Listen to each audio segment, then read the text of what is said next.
자, 이제 그 소유권 좀 봅니다. 자, 166페이지에 그 소유권 나오죠. 소유권은 그 세 문제가 시험에 나옵니다. 이거는 세 문제 정도 나오는 것은 거의 불변이에요. 그런데 이제 나오는 파트가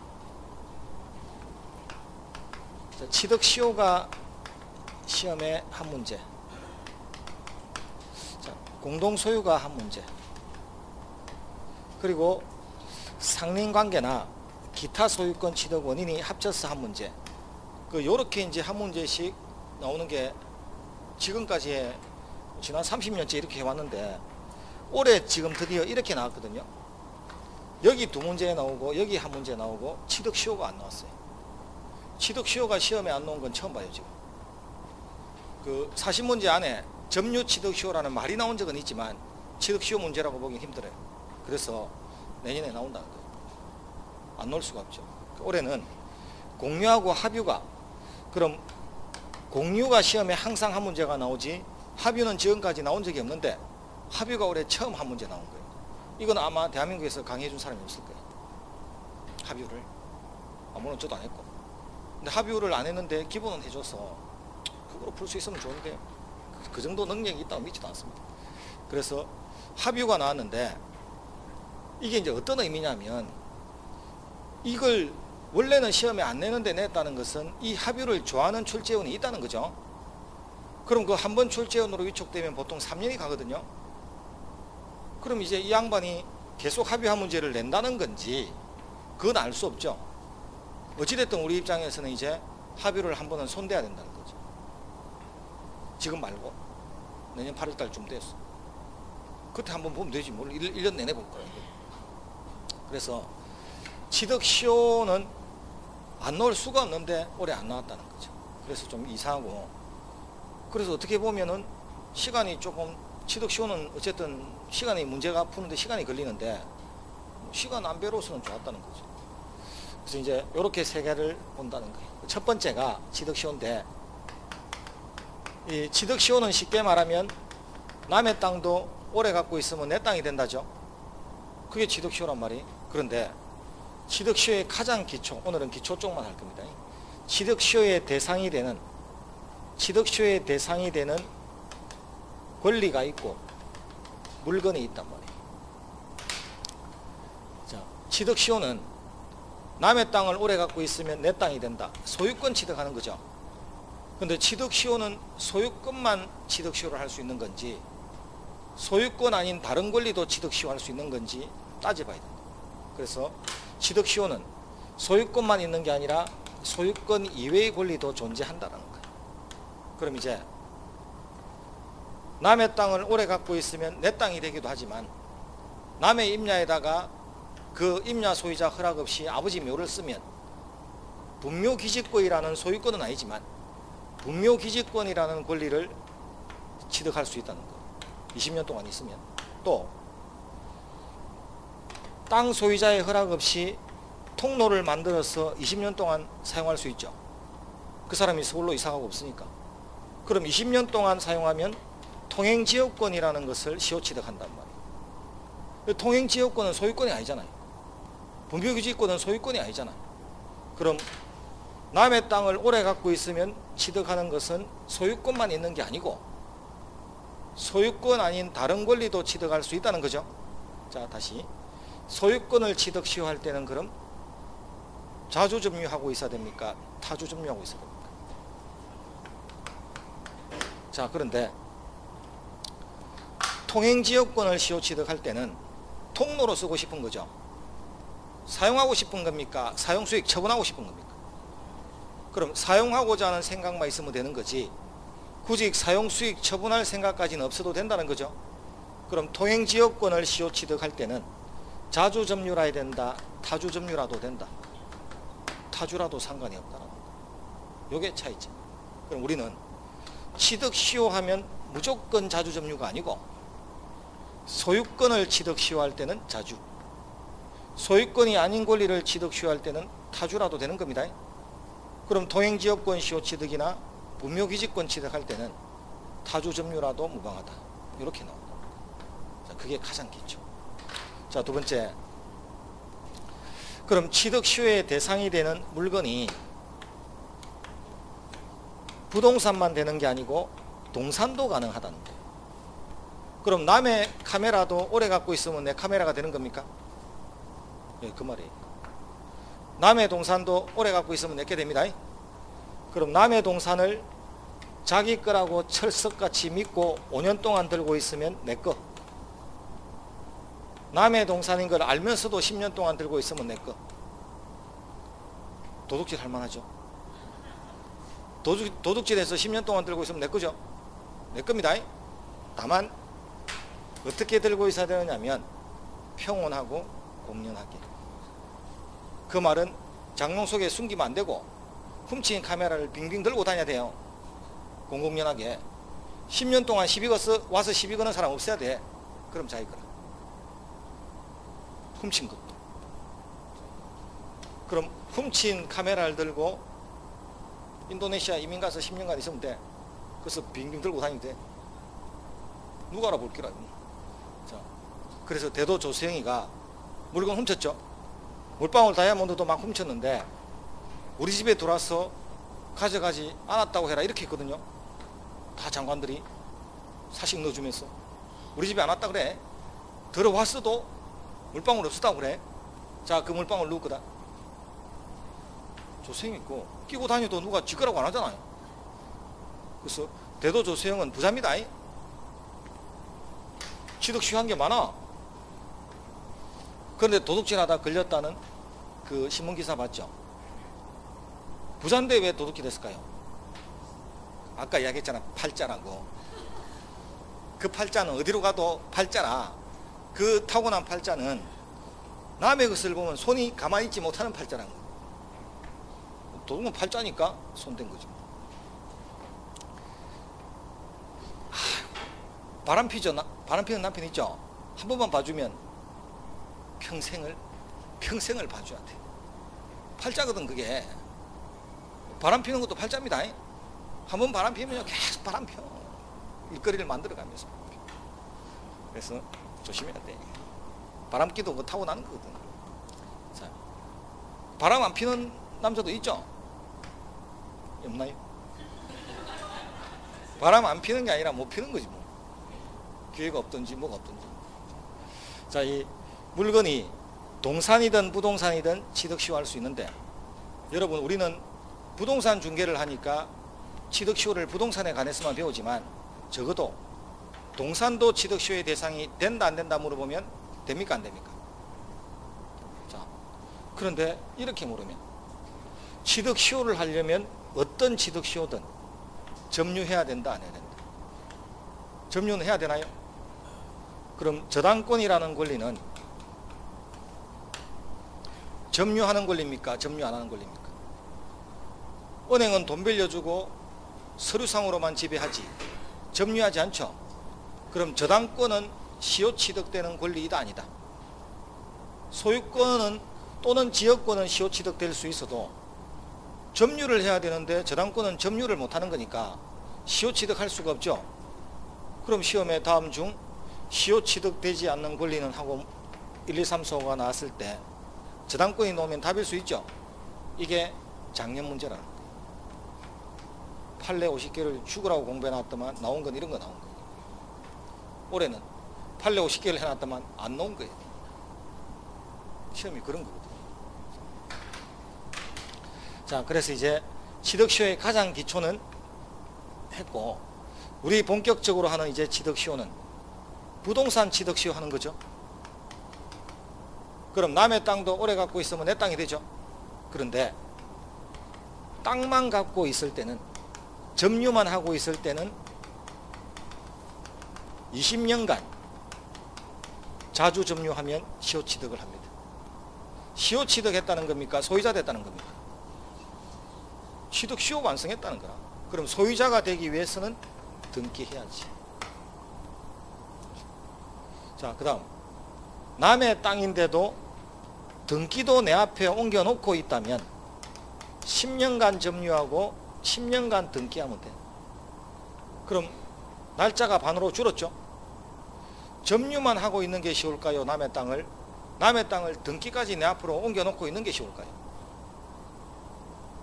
등기까지 옮겨놓고 있는 게 쉽지 않죠. 등기까지 옮겨놓으면 그 주인은 뭐하는 사람입니까? 원래 땅 주인은.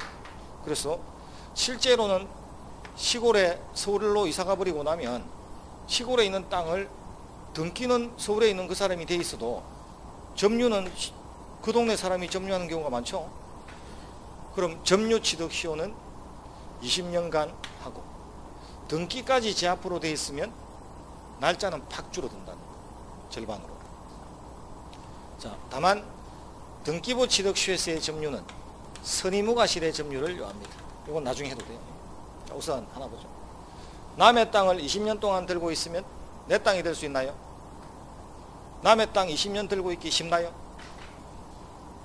그럼 이제 만약에 이렇게 된다면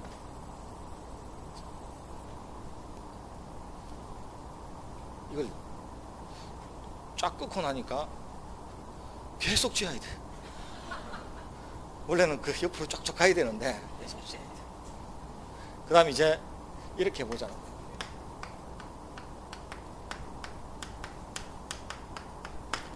자, 갑이 이 땅의 소유자인데 1960년에 이미 서울로 상경을 해버렸고 그 동네에 살고 있는 을이 남의 땅을 허락 없이 5년 동안 사용했고 그 뒤에 병이 또 5년 동안 사용하고 정이 10년 동안 마지막에 무가 5년 동안 이렇게 사용할 수 있죠.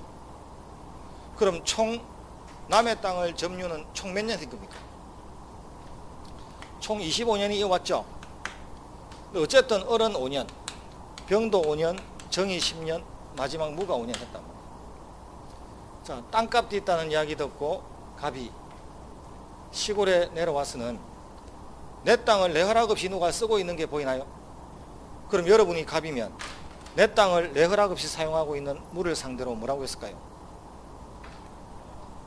나가라 내 땅에서 나가라고만 했을까요? 사용료도 주고 가라고 했을까요?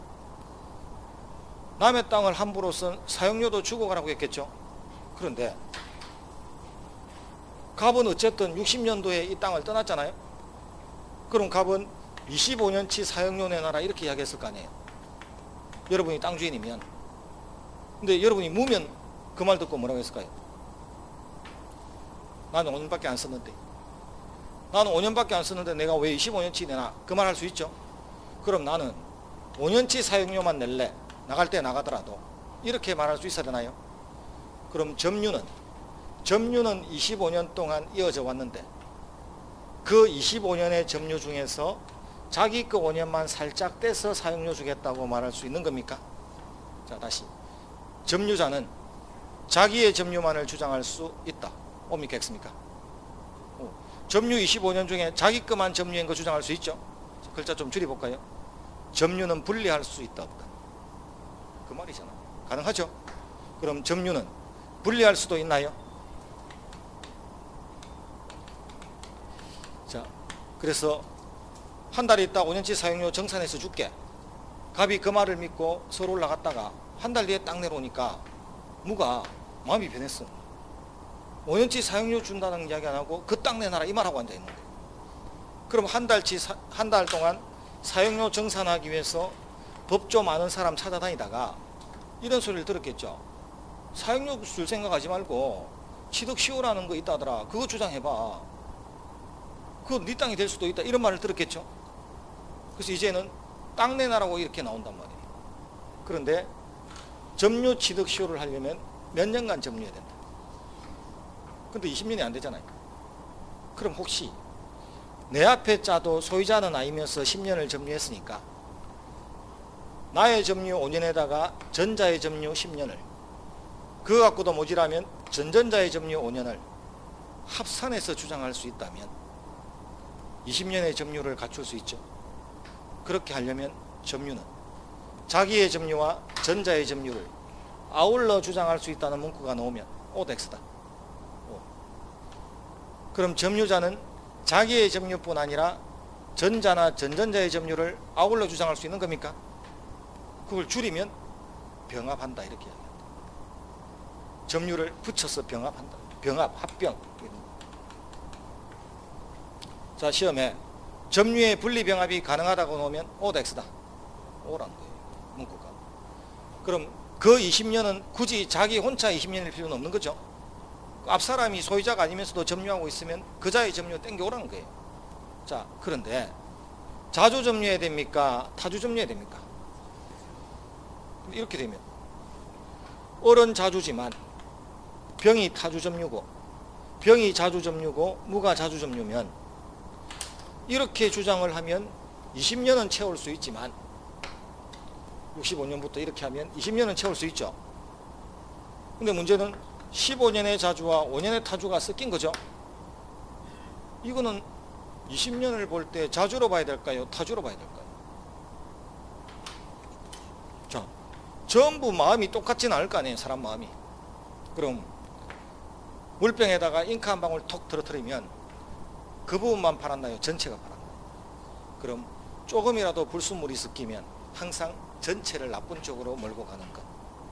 그게 우리 법입니다. 그래서 지금 대구 사람들 죄송하다고 지금 기자회견 하잖아요. 대구 사람이라고 다 1번 찍은 건 아니지만 그래도 죄송하다고 하잖아요. 대구 산다는 이유만으로 그렇게 이야기하고 있는 거예요. 자, 이제 이렇게 이제 나오는, 그럼 15년의 자주와 5년의 타주가 섞이면 날짜 20년은 되지만 자주다 타주다. 타주가 되면 취득시효 하나요 못하나요? 그럼 이 그림에서는 취득시효 할 수 있는 길이 있다 없다? 없어요. 이렇게 주장할 수는 없어요. 얘만 싹 빼고 이렇게 갈 수는 없어요. 중간에 탈락시킬 수 없습니다.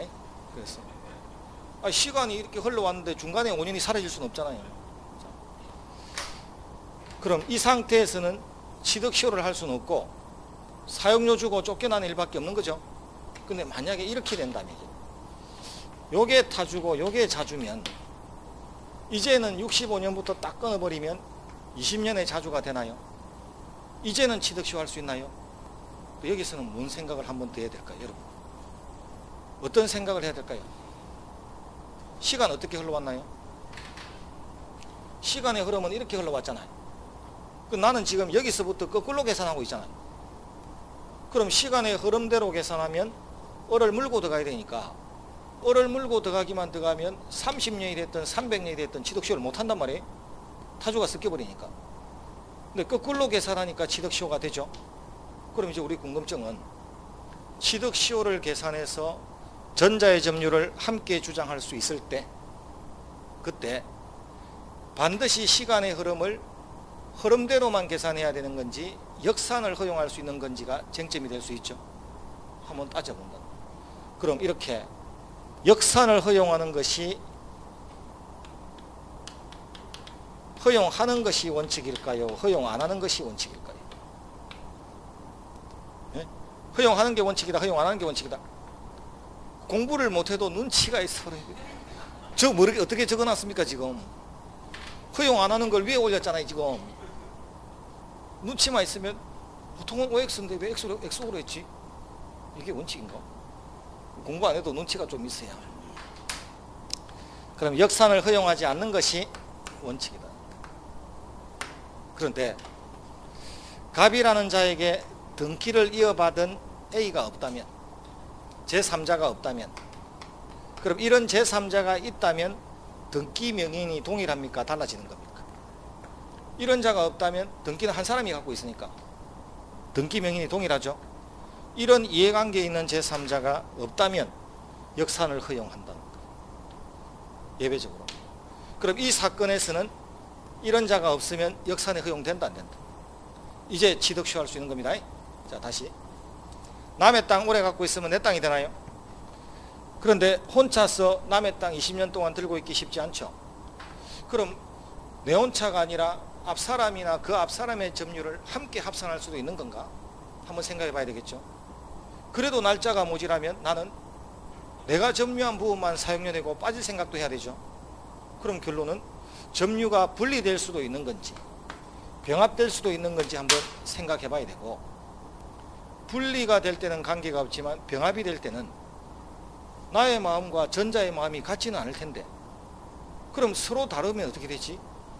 그 사람이 악이면, 그 사람이 타주면 그걸 내가 승계를 받는 건가? 승계 받는다 못 받는다? 승계를 받았으니까 항상 나쁜 쪽으로 몰고 다니는 거죠. 그럼 전자의 점유의 성질과 하자도 승계된다 안 된다? 날짜만 땡겨오는 게 아니라 그자의 선의, 그자의 악이, 그자의 자주, 그자의 타주까지 다 함께 오는 거죠. 그 하자와 성질도 승계된다. 그럼 그렇게 해서 승계될 때 역산을 허용할 거냐 말 거냐와 관련해서 원래는 역산이 허용 안 되지만 허용되는 경우도 있답니까? 이게 취득시효, 점유 취득시효 아까 이야기할 때 20년간 자주 점유하면 시효 취득할 수 있나요? 그래서 취득시효 할 때 토지의 일부에 대해서도 가능할 수 있나? 자기 물건도 취득시효가 되나? 공유 물건도 취득시효가 되나? 국가재산도 취득시효가 되는 건가? 앞으로 따져야 될 일이 많죠? 그거 다 따지고 나면 이제 그래서 취득시효 완성했는데 그 땅을 갑이 딴 놈한테 팔면 내가 이기는 거야? 걔가 이기는 거야?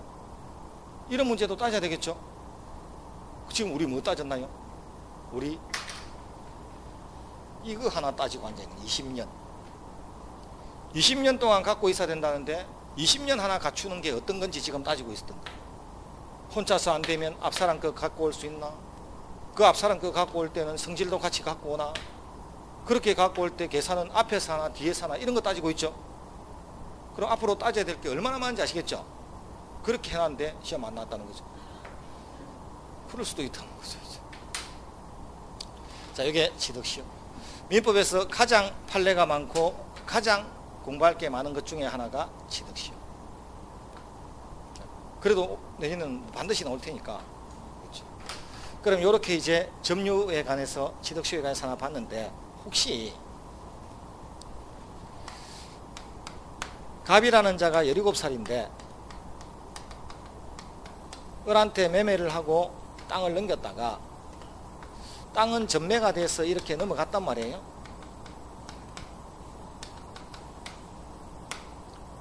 열일곱 살임을 이유로 갑의 아버지가 취소를 해버리면 뒤늦게라도 전부 무권리입니까? 요거 무권리 되는 순간에 다 무권리자죠. 자, 마지막에 정은 정상적으로 승계 취득받을 수 있다 없다? 소유권 없죠. 무권리자한테서는 권리가 안 나오죠. 그런데 혹시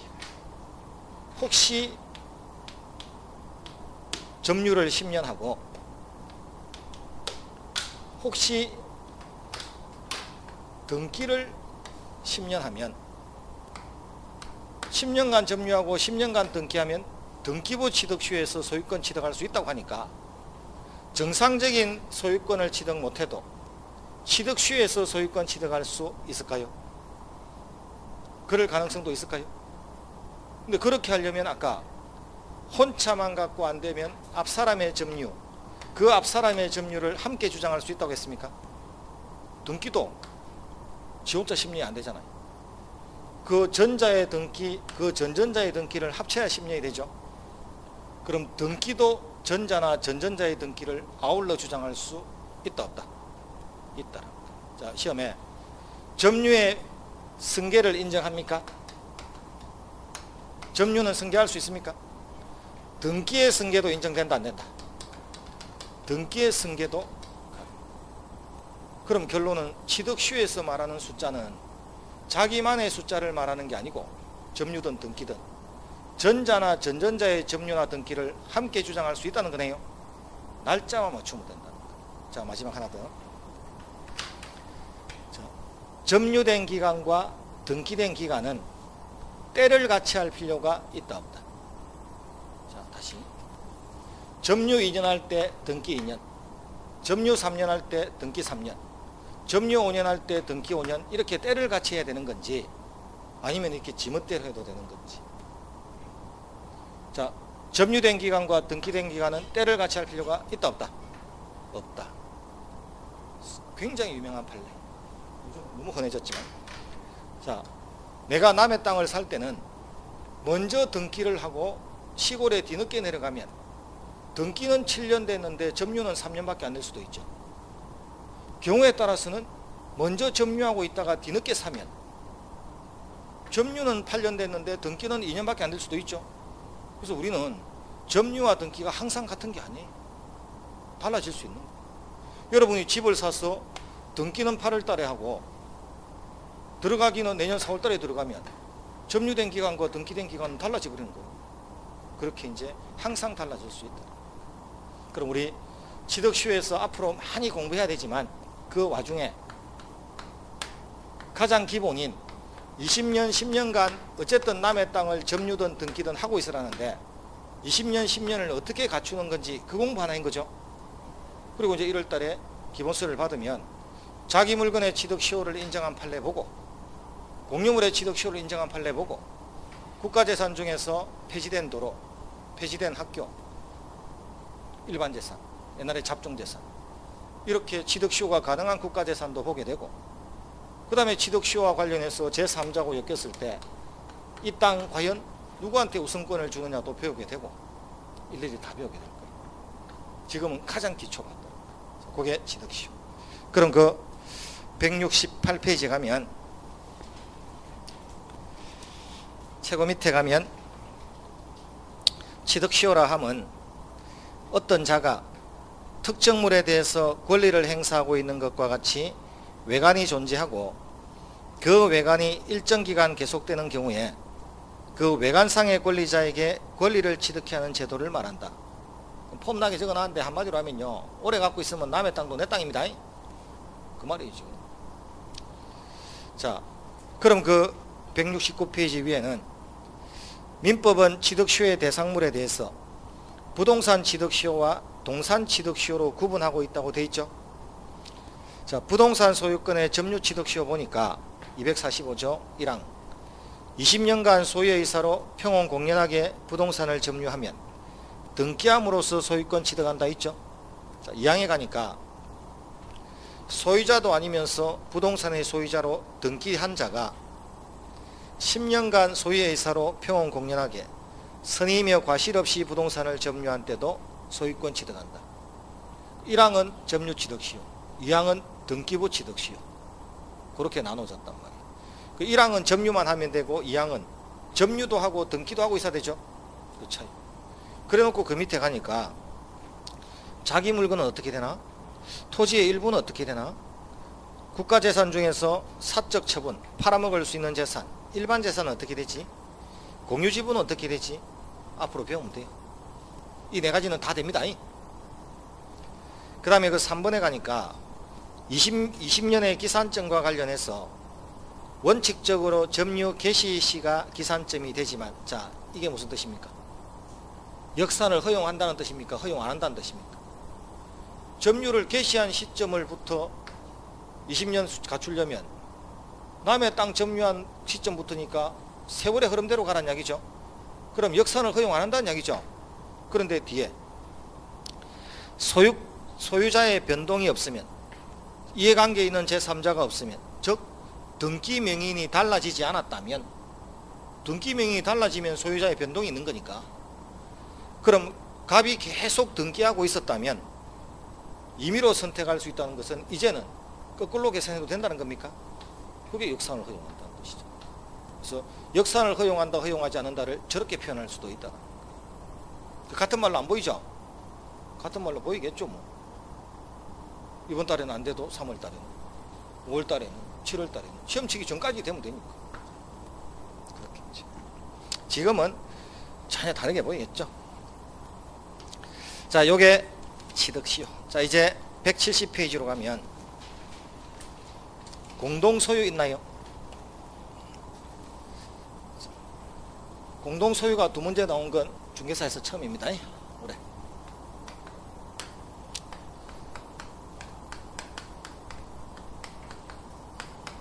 자, 공동소유는 크게 공유, 합유, 총유가 있다는 거. 그래서 합유하고 총유를 강의를 해준 적은 없는데 요거 세 개 구별은 해주거든요. 처음에. 그래서 이 구별만 갖고도 올해 합유 시험은 칠 수 있었는데, 그건 제 생각이고, 과연 이걸 기억하고 있는가는 모르는 거고.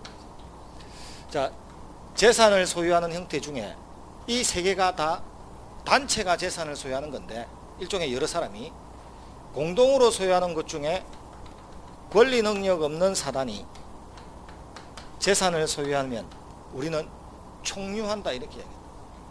자, 교회 신도들의 헌금을 모아서 교회 재산이 있죠.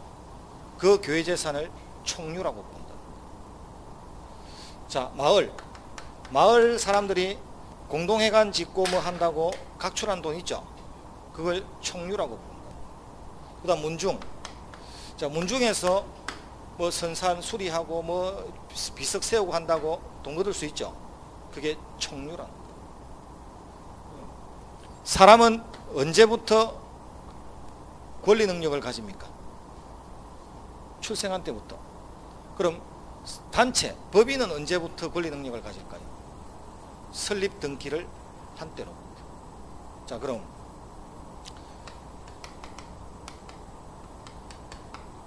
개합니까? 개하죠. 친목계든 뭐 반지계든 묻지마계든 하죠. 그럼 개주 있다 없다? 개돈 낸다 안 낸다? 모이는 장소 있다 없다? 연락망 있다 없다? 회칙 있다 없다? 탈퇴나 뭐 들어온 것에 대해서 회비에 대해서 적어놓은 회칙이 있을 거 아니에요. 단체로서의 할 짓 다 하고 있죠. 등기합니까 안 합니까? 그럼 설립 등기하지 않는 권리 능력 없는 사단. 그럼 대한민국에 권리 능력 있는 사단이 많을까요? 권리 능력 없는 사단이 많을까요?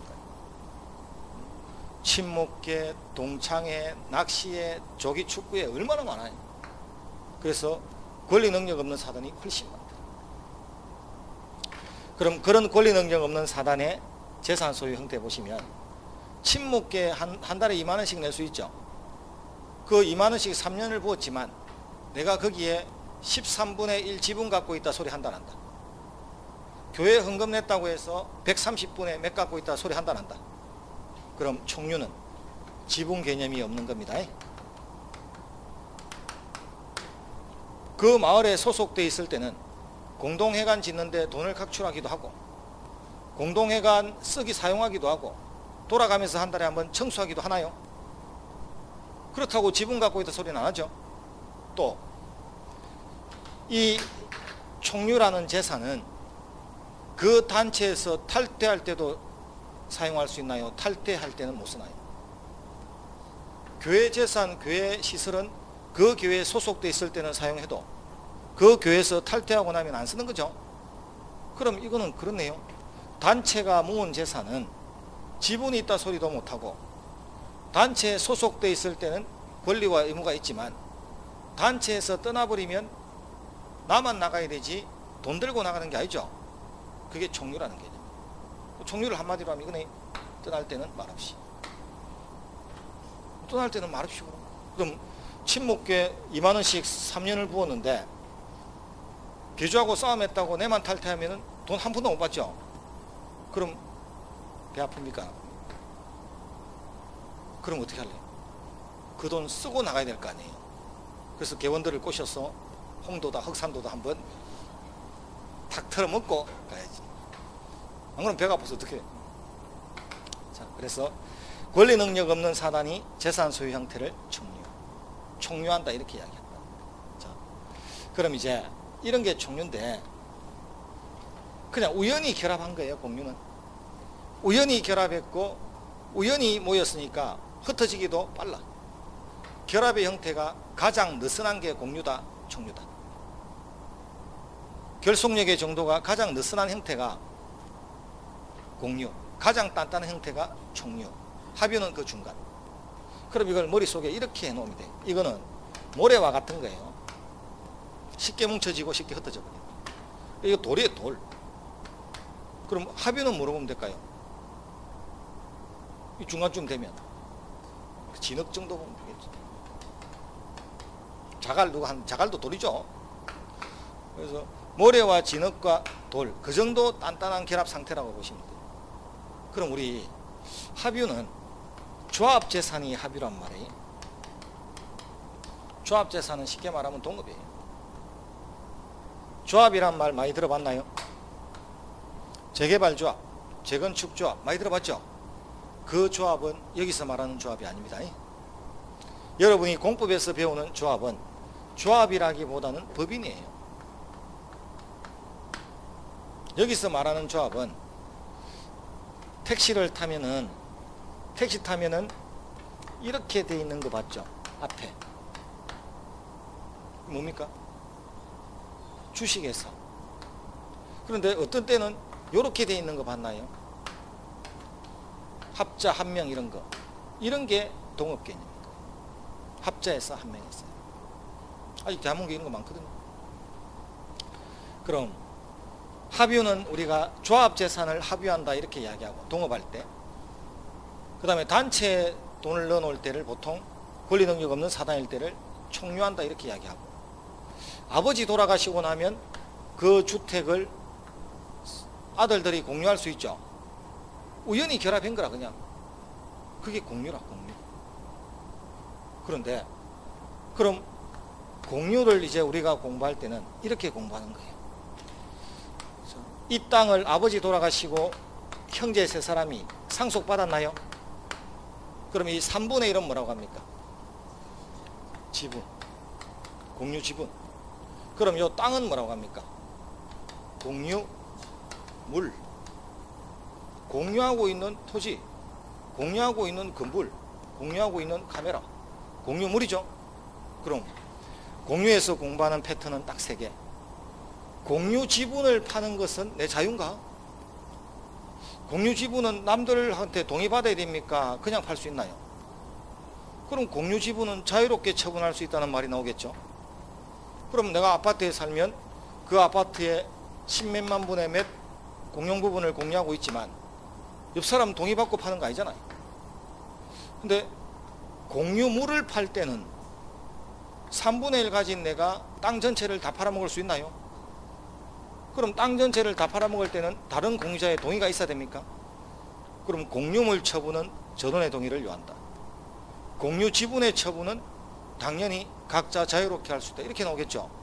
그럼 우리는 지분을 팔고 갔을 때 생기는 각각의 문제를 공부하면 되고, 공유물을 처분하거나 변경할 때 생기는 문제를 공부하면 되고, 경우에 따라서는 이 3사람이 그 땅을 분할할 수 있을까요? 그럼 땅을 쪼개면 물건 쪼갰나요? 그럼 현물 분할. 현물을 쪼갰으니까 현물 분할이라고 부르면 되고, 한 사람이 땅을 다 가져가고 나머지 형제한테는 돈으로 보상을 해줘도 됩니까?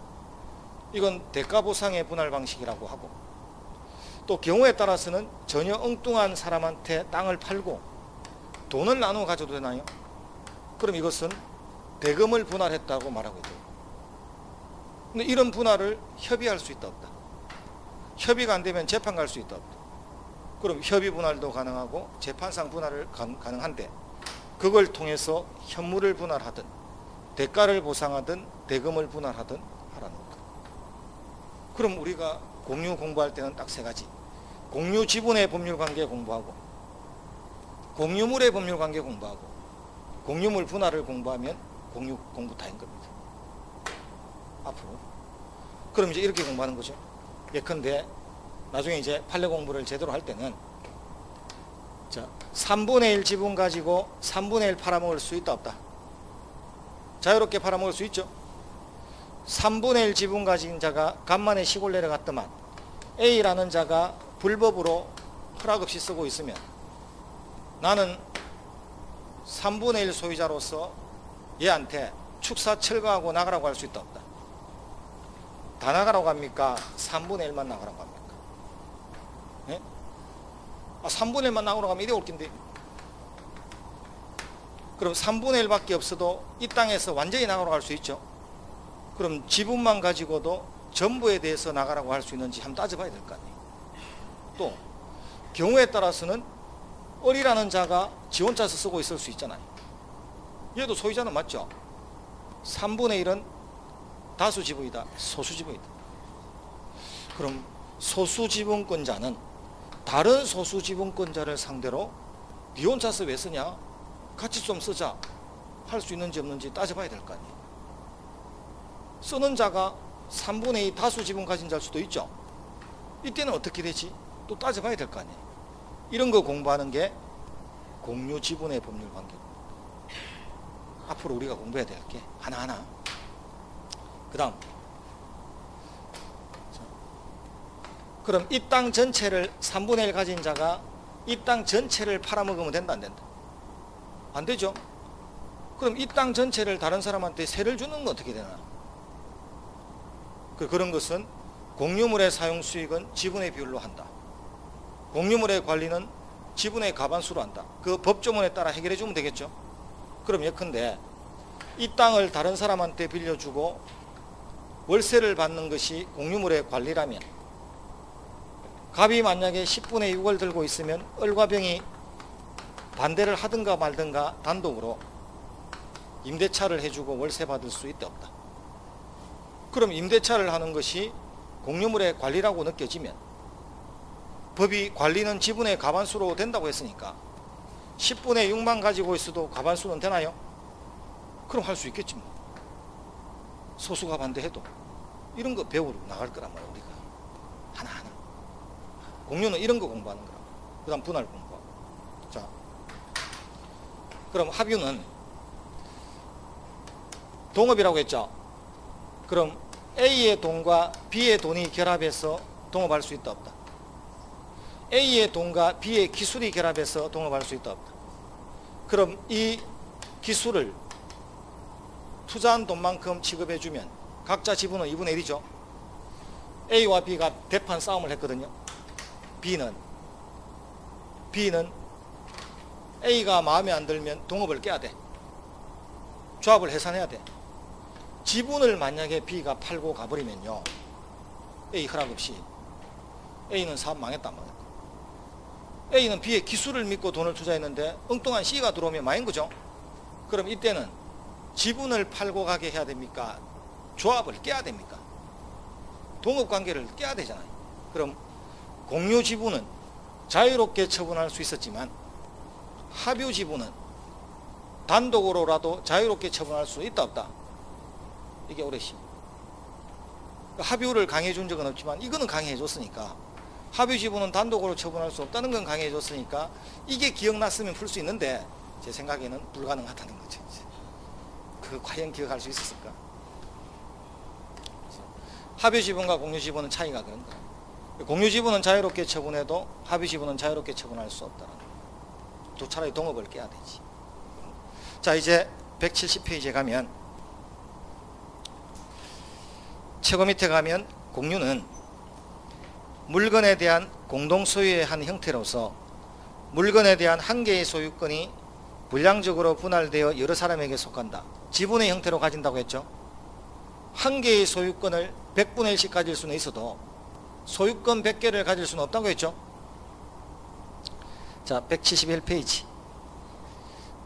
자, 263조 조문 딱 보시면 공유자는 그 지분을 처분할 수 있고 공유물 전부를 지분의 비율로 사용 수익할 수 있다 있나요? 그럼 상식이죠. 자, 지분을 각자 자유롭게 처분하고 나갈 수도 있고 10분의 6 가진 자는 10분의 6 사용할 수 있죠. 세금이 100만원 넣으면 10분의 6 가진 자는 60만원 내놔야 되죠. 그럼 지분의 비율로 사용 수익하고 비용도 내놔야지, 당연히. 자, 그 다음 그 밑에 265조 조문 보니까 공유물의 관리에 관한 사항은 공유자의 지분의 과반수로 결정해야 되지만 재산을 지키는 보존 행위는 각자가 할 수 있다, 이렇게 되어 있죠. 자, 뒤로 넘어가면 26조라고 되어 있죠. 뭐 26조가 어디 있어? 공유물의 처분 변경은 공유자는 다른 공유자의 동의 없이 공유물을 처분하거나 변경하지 못한다. 그럼 땅 전체를 팔아먹을 때는 다른 공유자의 동의가 있어야 된다고 했죠. 그렇게 이제 배운 거예요. 자, 이제 이렇게 배워서 나중에 이제 어떻게까지 배우느냐면 1961년도에 이 민법이 만들어질 때는 아파트가 있었나요? 61년도 같으면 아파트나 빌라 문화가 없었죠. 그럼 하나의 큰 건물에 여러 사람이 모여 사는 걸 예정할 수 없었죠. 그래서 공동 소유에 관해서는 조문 몇 개만 갖고도 됐단 말이에요. 50년이 지난 지금에 와서 보니까 엄청나게 50% 이상의 사람들이 집합 건물에 살고 있단 말이에요. 아파트가 됐든 빌라가 됐든 다세대가 됐든 이런 데 살고 있는 거죠. 그럼 기존의 50년 전의 법 가지고 공동관계를 기울하는 그런 문제를 기존의 법 가지고 해결할 수 있다 없다? 해결할 수 없죠. 그럼 빨리 법을 개정하든지 새로운 법을 만들든지. 그래서 우리는 집합건물의 소유 및 관리에 관한 법률이라는 새로운 법을 만들어낸 겁니다. 50년 전하고는 전혀 예상하지 못했던 사태가 벌어졌으니까 새로운 법이 탄생한 겁니다. 그럼 그래서 비슷한데 다르단 말이에요. 그리고 우리가 민법에서 방금 봤듯이 공유는 공유물 사용 수익은 어떻게 한다고 읽었나요 방금? 지분의 비율로 사용한다고 읽었죠? 그럼 10분의 6 가진 자는 10분의 6 사용하는 거 맞죠? 월세 주고 100만원 줬으면 10분의 3 가진 자는 30만원이 지 몫이고 10분의 1 가진 자는 10분의 10만원이 자기 몫이란 말이에요. 근데 이걸 이제 집합건물의 소유 및 관리에 관한 법률로 딱 가버리면 똑같이 취급할 수가 없게 돼 있더라는 거예요. 그래서 그 건물의 특수성에 맞게 법이 살짝 바뀌어 나간다. 앞으로 이제 배울 때는. 자, 그럼 아파트에서 주차장, 승강기, 복도, 계단 이거 공용부부이다 아니다. 공용부부이면 단독 소유입니까? 공유입니까? 그럼 110만 분의 몇이든 뭐 130분의 몇이든 공유하고 있겠죠. 그럼 이것도 공유인데 민법의 공유물의 사용수익으로 가버리면 지분의 비율로 사용수익 해야 되죠. 민법으로 가면 그럼 큰일 나오리. 그럼 어떤 일이 벌어지냐면 이런 일이 벌어져. 승강기에 탔단 말이 20평 사는 집에 하고 80평 사는 집에 가. 지분의 비율로 사용한다면 어떤 일이 벌어지는가 한번 보라고.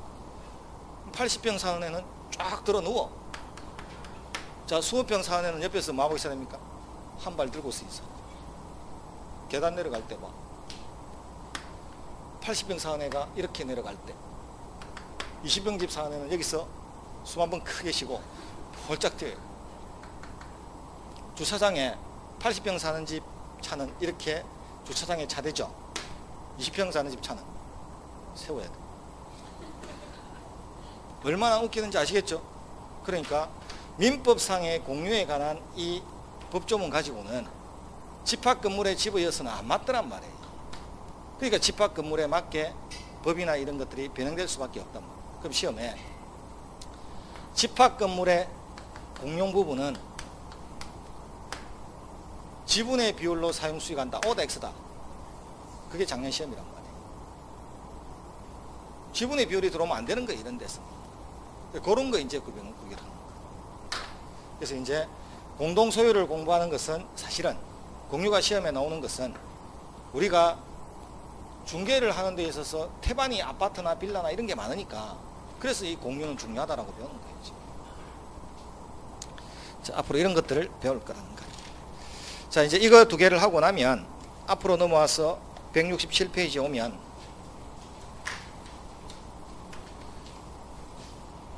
그래서 취득시효하고 공동소유를 하고 나면 그 상린관계라고 인다요. 서로 상자, 인접할 린자, 서로 인접한 사람끼리는 사이좋게 살아야 됩니까? 그게 상린관계지. 자, 예컨대 갑의 집이 여기 있고 을이 여기서 자기가 빌라를 짓거나 뭔가를 하고자 할 때 좀 띄워야 된다, 안 띄워야 된다? 자, 우선 지하실 같은 거 팔 때 안 띄우고 파버리면요, 파기는 여기를 파고 있는데 이 집이 무너지는 거 보이죠? 흔들려 가지고 금가고. 그러니까 띄우라는 거예요. 또 집을 지어서 옆집과의 사이에서는 경계에서 붙여야 된다, 띄워야 된다. 얼마나 띄워야 될까요? 0.5m 이런 거 띄우라는 거예요. 띄운 자는 손해본 거다, 안 본 거다? 안 봤죠. 왜? 내가 100평의 땅을 갖고 있다고 해서 100평을 땅을 다 지을 수는 없으니까. 건폐율 60%면 어차피 100평 중에서 60평만 이용하는 거니까 어차피 40%는 놀려야 되는 거니까 손해본 건 없잖아요. 대신에 왜 그럼 띄우라고 하느냐. 어차피 띄우는 이 부분은 쓸모가 없는데 불날 때 생각해요. 불날 때 붙어 있을 때하고 떨어져 있을 때는 옆집으로 번지는 게 다르죠. 띄워야 돼. 니만 타라는 거예요. 니만. 왜 남의 집까지. 그 다음 두 번째는 사생활 침해 생각해봐요. 이렇게 옆집이 잘 보인다 안 보인다? 예? 잘 보이지 이렇게. 그래서 뭐 하라고 합니까? 차양막 치라고 하잖아요. 이렇게. 창문가에 이렇게 올라오는 거 있죠? 치라고 하잖아요. 사생활 보호잖아요. 그런 것들이 서로 사이좋게 살아가면 서로 간에 양보해야 되는 것들. 아, 내가 내 집 짓는데 내가 왜 창문을 가려? 가려달라는 거예요. 그런 게 상린관계랍니다. 그런 거 하나하나 어렵지도 않단 말이에요.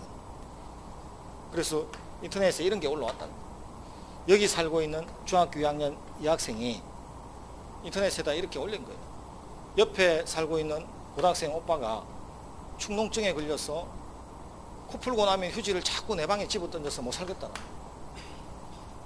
미치는 거죠.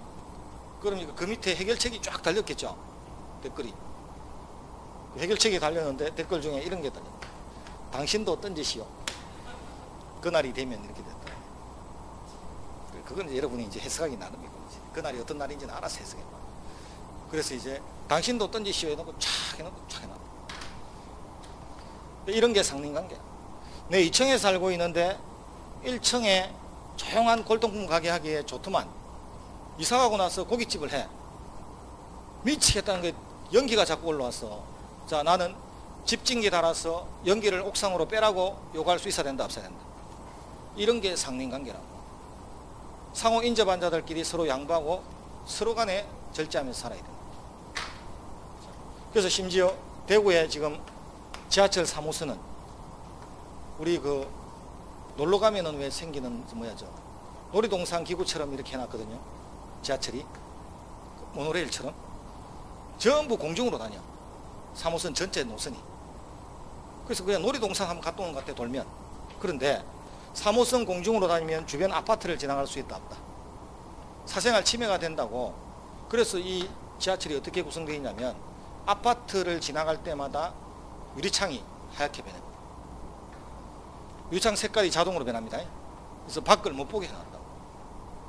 그런데 그 아파트 주민들이 또 무슨 소송을 했냐면 유리창은 이제 괜찮은데 출입구는 안 변한다는 거예요. 출입구는 하얗게 안 변하니까 그쪽을 통해서 볼 수 있지 않냐. 이렇게 해서 소송을 했는데 소모주도 아니고 거리가 어딘데 째려보고 있어도 안 보여. 지나가는 지하철인데 시비를 끄는 거예요. 시비. 어쨌든 이런 게 상린관계라. 그리고 앞으로 이제 그런 상린관계를 배우게 될 겁니다. 근데 방금 했듯이 지금 듣는 것들 0.5m 뛰어야 된다 이런 이야기들은 아까 이야기했던 취득시효 공유에 비해서는 귀가 즐겁죠. 듣기가 쉽죠. 어렵지도 않아. 사실 이런 게 효자죠. 듣기에 즐겁고 어렵지도 않은데 시험 나와주는 것들, 이런 게 우리한테 효자죠. 그 다음에 이제 기타 소유권 취득 원인을 공부할 때는 매매나 교환을 하면 소유권 취득할 수 있다 없다. 심지어는 취득시효에서 소유권 취득할 수도 있나요? 그런데 그런 것들 말고도 또 소유권을 취득할 수 있는 길이 열려 있다면 이거는 기타 방법에 의한 소유권 취득이 나올 수 있는 거죠.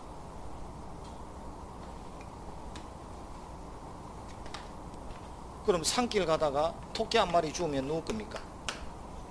대구에서는 멧돼지로 했는데 멧돼지로 해놓고 나서 보니까 좀 위험하기도 했어. 토끼로 바꿔놨다. 자, 산길 가다가 멧돼지 죽으면 자기 겁니까? 그럼 매매를 한 것도 교환을 한 것도 취득시효를 한 것도 아닌데 소유권 취득하는 길이 열려 있네요. 자, 그럼 주인 없는 물건은 먼저 집어뭐 임자입니까? 그게 무주물 선접이라. 주인 없는 물건은 먼저 집어뭐 임자고 주인 없는 부동산은 국유고 그렇게 가는 거예요. 자, 길 가다가 지갑 주면 누구 겁니까? 길 가다가 지갑 주면 어디 가야 됩니까? 집으로 어디를 가? 집으로 가. 집으로 가. 집으로. 자, 법원 파출소.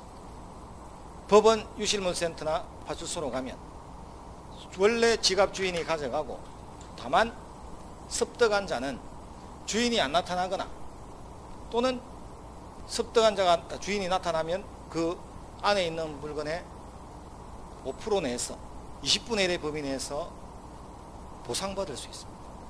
그런 건 있는데 법이죠. 그건 법이죠. 그 유실물 습득이에요. 현실은 집으로. 지갑 주면 집으로 가야죠. 지갑 주어서 집으로 가서 현금은 써. 대신에 안에 수표하고 카드하고 그 다음에 주민등록증 이런 거 있죠. 그거 돌려줘요. 그거는 돈보다 그게 더 성질나. 새로 발급하는 게. 요즘 그 지갑에 돈 얼마나 갖고 다닌다고 사람들. 끼해야 몇만 원 있겠지. 그거는 이제 쓰더라도 그 나머지는 돌려줘야 될 거 아니에요. 돌려줄 때는 우체통에 넣으면 됩니다. 넣을 때 알코올 갖고 닦고 내야 돼요. 지문. 그 다음에 두 번째, CCTV 없는 거 골라서 넣어요. 괜히 CCTV인데 넣다가. 자, 내 땅에서 밥 갈다가 금덩이 올라오면 누구 거다? 내 거. 남의 땅 빌려서 밥 갈다가 금덩이 올라오면 누구 거다? 땅 소유자고 발견한 자가 절반씩. 그게 법이란 말이에요. 매작물 발견이. 법이 그렇죠. 남의 밭 갈다가 금덩이 올라오면 어디로 간다? 집으로. 고민을 해. 법대로 할래요 진짜로? 집. 그래서 이 강남에서 자기 돈 재산의 일부를 금으로 바꾸어서 그 자기 집 벽 뒤에다가 쌓아뒀다가 치매 걸리는 바람에 말도 못하고 죽었어. 10년 15년 지나서 수리한다고 보니까 이게 60억이 나왔잖아요. 금괴로. 그래가지고 그 수리한 업자가 다 들고 튀었죠. 안 들켰을 건데 내 언니한테 그거 내 언니하고 같이 쓰면 안 될 건데 돈 생기니까 내 언니가 마음에 안 들었겠지. 내 언니 찾다가 내 언니가 고발했잖아요. 자, 그래서 그런 게 이제 매장물이죠. 발견했잖아. 그런 것들이 그거는 이제 엄밀하게 말하면 다 갖다 줘야 되는 거고. 자, 그럼 이렇게 정상적인 소유권 취득이 아니라 이런 식으로도 소유권 취득할 길이 있다는 거죠. 그럼 또 이런 경우는 이제 어찌 될까요? 자, A의 다이아와 B의 금이 합쳐졌는데 분리할 수는 없고 반지가 나왔는데 이 반지를 누구 거로 볼 거냐라는 이런 문제가 생길 거 아니에요. 자, A의 양주에 B가 조금 먹고 나서 포도주를 섞어서 흔들어 버렸는데 그럼 여기는 A의 양주와 B의 포도주가 섞여 있죠. 그럼 이것을 분리할 수도 없는데 이 술을 누구 거로 볼 거냐, 이런 문제가 있죠. 그럼 이걸 부합을 어떻게 할 거냐, 혼화를 어떻게 할 거냐, 이런 거 배우는 거예요. 이거는 어렵지가 않단 말이에요. 결론만 딱 나오고 있습니다. 자, 상식. A의 다이아와 B의 금이 합쳐져서 반지가 나오면 이 반지 누구께 돼야 된다? 다이아 소유자. 다이아가 비싸니까. 단 다이아의 소유자는 금 소유자한테 금값은 지불해야 되나요? 그 상식이잖아. 그렇게 풀면 된다고. 그럼 이걸 법적으로 하면 어떤 것이 주된 동산인지 종된 동산인지 구별이 가별하면 주된 동산과 종된 동산이 결합하면 주된 동산의 소유자가 소유권 취득하고 대가만 보상한다 되나요? 그렇게 배우는 거란 말이에요. 그걸 그대로 법적으로. 이런 것들이 소유권에 관한 파트. 이렇게 공부한다. 자, 그게 상린관계 이제 이런 걸 볼 거고, 그게 167페이지 위에 인접하고 있는 부동산 소유자 상호 간의 이용을 조절하기 위해서 일정한 권리관계를 주는 것을 상린관계라고 한다. 이렇게 돼 있죠. 여러 가지가 있단 말이에요. 자, 뒤로 넘어갑니다. 자, 뒤로 넘어가서 169페이지 밑에 가니까 소유자가 각각 다른 두 개 이상의 물건이 결합해서 사회관념상 분리가 불가능하거나 또는 새로운 물건이 되었을 때 누구를 소유자로 취급하지? 이런 문제를 아까 다뤄본다고 했죠. 다이아와 금이 섞였을 때 이런 거. 그 다음에 이제 뒤로 넘어가니까 뭐 부합, 이런 거 공부하는 거. 여기는 입문서니까 뭐 다 실려 있지도 않을 거고. 요런 게 크게 보면 소유권 점유권이라는 거예요. 오늘 점유권하고 소유권 파트 다뤘죠. 다음 주에는 용익물권하고 담보물권의 기초를 다룬다. 그 다음 주에는 계약법 일반적인 이론을 다루고, 마지막 주에는 그 주택임대차보호법이나 상가임대차보호법 이런 것 좀 다뤄주고, 그렇게. 자, 오늘은 여기까지입니다. 오늘 수고했습니다.